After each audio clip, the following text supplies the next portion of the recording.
स्वागत है आपका। मैं हूं प्रशांत चुरहे। आज दिन भर क्या कुछ हुआ है देश में, देश दिन भर में, इन तमाम खबरों के साथ हम हाजिर हैं।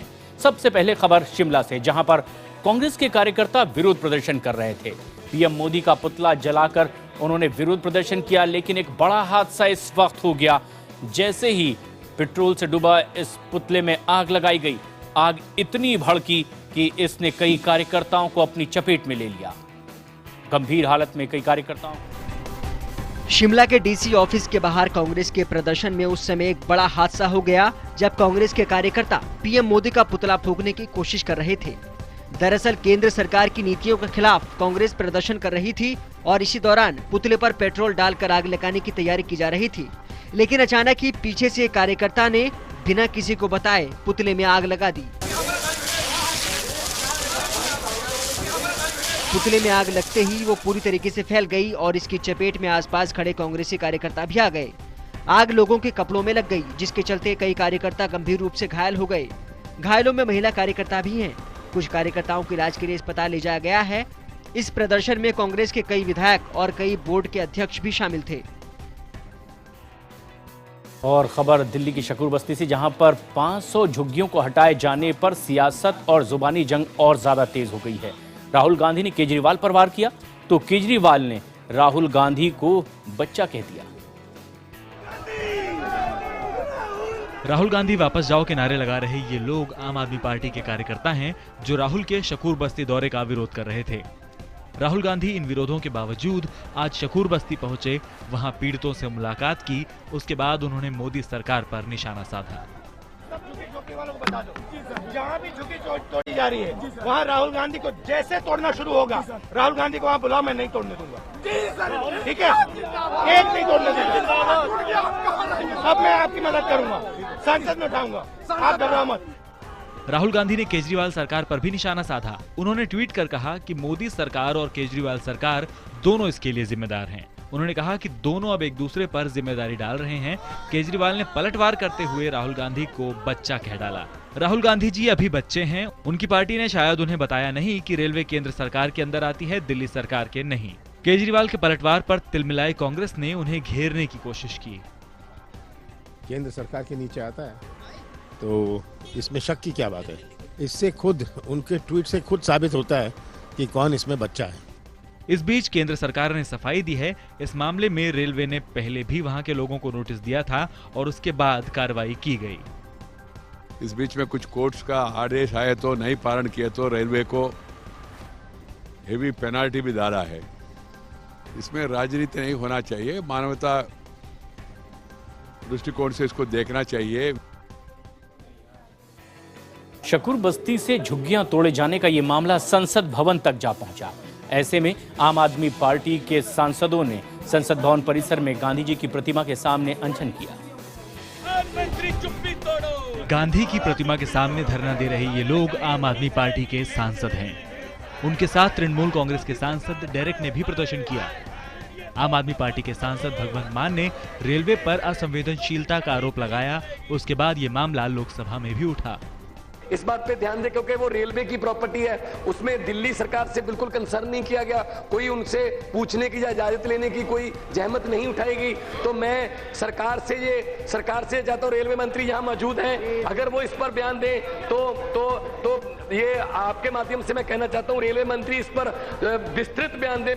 आम आदमी पार्टी के सांसद ने जब ये सवाल लोकसभा में उठाया तो रेल मंत्री सुरेश प्रभु ने पूरे मामले पर अपनी तरफ से सफाई पेश की। Despite repeated notices, encroachers did not vacate the land, and earlier the removal could not be materialized due to non-availability of the required police force. The encroachment on 12/12/2015 were removed when Delhi police gave go-ahead at 11:50 hours, and the whole exercise was completely peaceful without coercion. Shakoor बस्ती की इन झुग्गियों को तोड़ने के दौरान एक बच्ची की मौत के मामले में भी विवाद गर्माता जा रहा है। बच्ची के पिता ने जहां इस तोड़ कार्रवाई के दौरान बच्ची की मौत की बात कही है, वहीं पोस्टमार्टम रिपोर्ट भी आई है जिसमें बच्ची की मौत का वक्त सुबह बताया जा रहा है। शकूर बस्ती में मारी गई बच्ची के पिता का दावा है कि उसकी बेटी की मौत अतिक्रमण हटाने के दौरान मची भगदड़ की वजह से हुई। उनका कहना है कि भगदड़ में बच्ची के ऊपर कुछ गिर गया था, जिससे उसकी जान चली गई। जैसे कि यहाँ पे भगदड़ हो रही थी, बच्चे के ऊपर कोई सामान गिर गया था, उसमें बच्चे दब गई थी, वो उसमें मर गए। उसको हमने हॉस्पिटल लेकर गए, वहाँ हॉस्पिटल में डॉक्टर ने इसको कहा दिया ये मतलब डेथ कर चुके हैं। इस बीच पुलिस ने दावा किया है कि बच्ची की मौत झुग्गियों को हटाने के पहले ही हो चुकी थी। डिमोलिशन एक्सरसाइज है वो करीब 12 बजे, पौने 12 के आसपास शुरू हुआ है। तो दोनों इंसिडेंट बिल्कुल अलग अलग हैं, टाइम गैप है 2-2.5 घंटे का।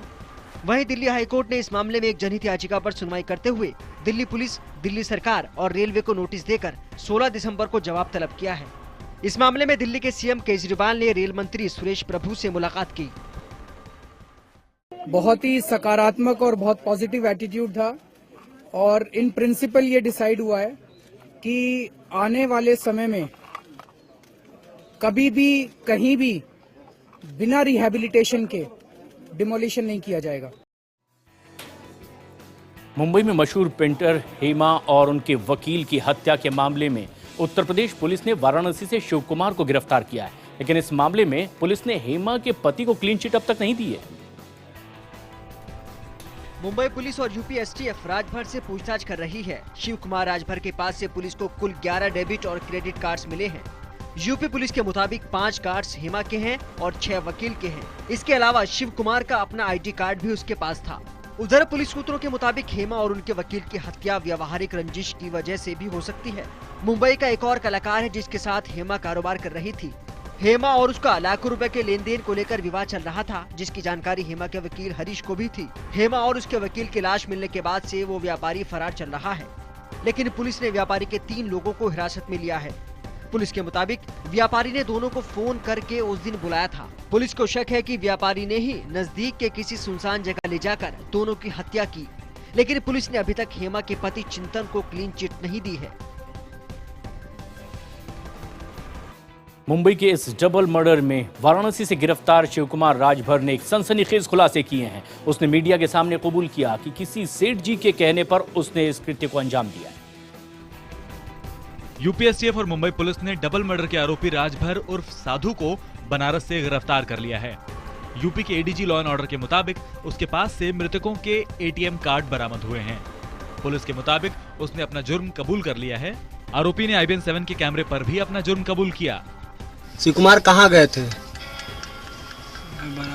हेमा की हत्या में कितना लिए थे? नहीं, कुछ नहीं लिए थे। तो कैसे हत्या किए थे? सर सामने वाला बोले, सेठ जी बोले उनके साथ थोड़ा वो हाथ। कौन सेठ जी? नाम? कहाँ के रहने वाले हो? कबीरामपुर के सर। कहाँ पड़ता है ये? यूपी में। ठीक, वहाँ क्या करते थे? वहाँ फाइबर का काम, मूर्ति बनाता था। कैसे किए थे हत्या? सर मुंह में कुछ वो रुमाल डाल के। किस चीज से मारे थे? रुमाल से सर, उसमें कुछ डाल के। और अब खबर पंजाब से, जहां पर अबोहर में 2 गुटों के बीच खूनी झड़प हो गई है। 2 लोगों के हाथ पैर काट दिए गए। इसके बाद पूरे इलाके में तनाव बढ़ गया। संसद में भी ये मसला गूंजा। रविवार को अबोहर के रामसरा के कारोबारी शिवलाल डोडा के फार्म हाउस पर यह वारदात हुई। दोनों गुटों की आपसी रंजिश के चलते एक गुट ने दूसरे गुट पर कातिलाना हमला किया और भीम टांग नामक युवक के दोनों पैर और दोनों हाथ काट दिए, जबकि उसके साथ ही गुरजंट सिंह का एक हाथ और एक पैर काट दिया गया। इस घटना में भीम की मौत हो गई और दूसरा अमृतसर के निजी अस्पताल में जिंदगी और मौत की लड़ाई लड़ रहा है। इस घटना पर आज संसद में जमकर हंगामा हुआ। उसके दोनों पांव काट लिए और दोनों हाथ काट लिए और उसके सहयोगी के भी एक बाजू और एक टांग काट दी। ये जंगल राज है पंजाब के अंदर। जब से पंजाब में अकाली और बीजेपी की कोalition गवर्नमेंट बनी है, तो तब से लगातार वहाँ पर जो दलितों का है बड़े पैमाने पर विभिन्न स्तर पर उनका उत्पीड़न हो रहा है। राज्यसभा में हंगामा बढ़ता देख सरकार ने भी इस घटना की जोरदार निंदा की और कहा कि दोषियों को किसी कीमत पर बख्शा नहीं जाएगा। राज्य से रिलेटेड इशू है और राज्य सरकार उसमें कार्रवाई कर रही है। और भी हमारी तरफ से, हम आपकी तरफ से राज्य सरकार से अपील करते हैं कि कड़े से कड़े कदम उठाए, गुनहगारों को किसी भी तौर से बख्शा न जाए। कांग्रेस उपाध्यक्ष राहुल गांधी ने राष्ट्रीय स्वयंसेवक संघ पर सनसनीखेज इल्जाम लगाए हैं। उन्होंने कहा है कि असम के एक मंदिर में घुसने से आरएसएस के लोगों ने उन्हें रोका। कांग्रेस के उपाध्यक्ष राहुल गांधी ने आरोप लगाया है कि उनके हालिया असम दौरे के दौरान आरएसएस के लोगों ने उनको बरपेटा के मंदिर में जाने से रोका। उन्होंने कहा कि यह बीजेपी स्टाइल ऑफ पॉलिटिक्स है। राहुल ने इस बहाने से पीएम मोदी पर भी निशाना साधा। बीजेपी की ये सोच है, केरला में चीफ मिनिस्टर को एक्सक्लूड करो, असम में मुझे मंदिर के अंदर मत जाने दो, पंजाब में दलितों को मारो। That is Narendra Modi ji is thinking. Rahul Gandhi के आरोपों को संघ से जुड़े लोगों ने सिरे से खारिज कर दिया और उसको नेशनल हेराल्ड मामले से ध्यान हटाने के लिए दिया बयान बताया है। केंद्रीय मंत्री वेंकैया नायडू ने सवाल खड़ा किया कि क्या मंदिर आरएसएस चलाता है। आरएसएस को क्या संबंध है मंदिर? आरएसएस मंदिर चला जाए क्या? ये गलत बात है। सरकार उनकी है और उनकी सरकार रहते हुए अगर वो आरोप लगा रहे हैं तो उनकी सरकार क्या कर रही थी वहां?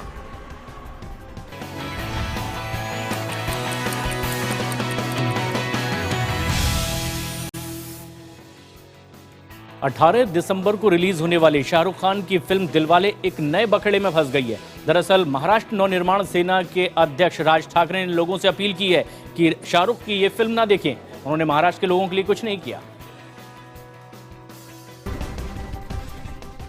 लोकसभा और विधानसभा चुनाव में करारी हार के बाद अपनी पहचान के लिए जूझ रही एमएनएस को अब शाहरुख की फिल्म से उम्मीद जागी है। राज ठाकरे की पार्टी एमएनएस ने शाहरुख खान की फिल्म दिलवाले नहीं देखने की अपील की है। एमएनएस का आरोप है कि शाहरुख खान महाराष्ट्र में रहते हैं, यहीं से कमाते हैं, लेकिन यहाँ के लोगों के लिए कुछ भी नहीं करते। एमएनएस का कहना है कि शाहरुख खान ने चेन्नई के बाढ़ पीड़ितों की मदद की, लेकिन अब तक वो महाराष्ट्र के सूखाग्रस्त किसानों की मदद के लिए आगे नहीं आए। इस वजह से एमएनएस ने फैसला लिया है कि वो लोगों के बीच जाएंगे और फिल्म दिलवाले को बायकॉट करने की अपील करेंगे। और अब खबर मुंबई से सटे ठाणे से, जहां पर एसटी बस में अचानक आग लग गई और इसमें बैठे तमाम यात्री बाल बाल बच गए।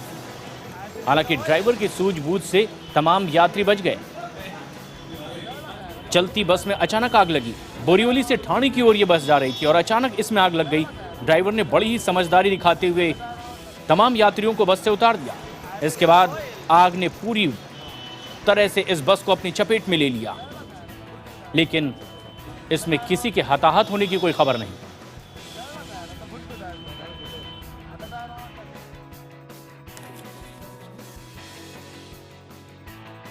दिल्ली में एक खास आयोजन किया गया।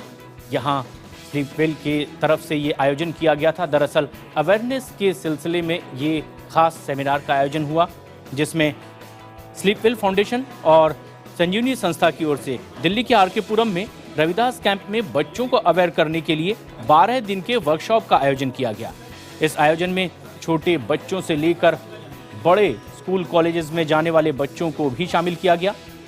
इन्हें कम्युनिकेशन, ड्रग्स, रिलेशनशिप और जेंडर सेंसिटाइजेशन के बारे में जानकारी दी गई। और 12 दिन तक चलने वाले इस कार्यक्रम में रविदास कैंप में गुरुद्वारे में एक आयोजन किया गया था। रविदास कैंप वही इलाका है जहां निर्भया के गुनहगारों ने वारदात को अंजाम दिया, पनाह ली। उसके बाद फाउंडेशन से जुड़ी नमिता गौतम ने बताया कि 40 में से 32 बच्चों को दिल्ली में आज इस कार्यक्रम में सर्टिफिकेट दिए गए।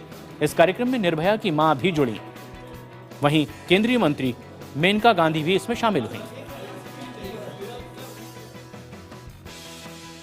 ये वर्कशॉप हमने रविदास कैंप में करी थी, आरके पुरम में। ये वही जगह है जहाँ से कि निर्भया केस के कॉन्विक्ट्स आए थे।